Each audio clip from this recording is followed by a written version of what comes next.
अस्सलाम वालेकुम ख़वातीन व हज़रात, यहाँ पर आपके साथ बहुत बड़ी और अहम खबर शेयर करेंगे। और बड़ी खबर से आपको आगाह करते चलें कि साबिक़ वज़ीर-ए-आज़म इमरान खान की गिरफ़्तारी मुतवक्की हो चुकी है और उन पर FIR भी रजिस्टर्ड हो चुकी है। ख़वातीन व हज़रात, इस वक्त हम आपको ताज़ा तरीन रिपोर्ट से अपडेट कर रहे हैं। आइए आपको मुकम्मल तफ़सीलात से आगाह करते हैं। वीडियो को आखिर तक लाजमी देखते रहिएगा।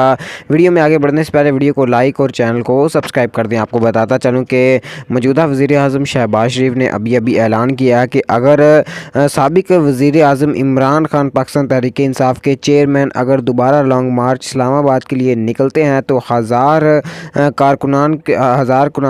कारकुनान पर FIR की जो फहरिस्त है वो भी तैयार हो चुकी है। और जितने भी MPAs, MNAs और मिनिस्टर हैं और साबका वज़ीर-ए-आज़म इमरान खान है, इनके ख़िलाफ़ भी सख्त एक्शन लिया जाएगा और कार्रवाई करते हुए इनको गिरफ़्तार भी किया जाएगा, क्योंकि सड़कें बंद हो जाएंगी, पाकिस्तान में तमाम कारोबार डाउन हो जाएंगे और पाकिस्तान काफ़ी ज़्यादा पीछे जा सकता है। ख़वातीन व हज़रात, ये ताज़ा बयान से हम आपको आगाह कर रहे थे शहबाज शरीफ के।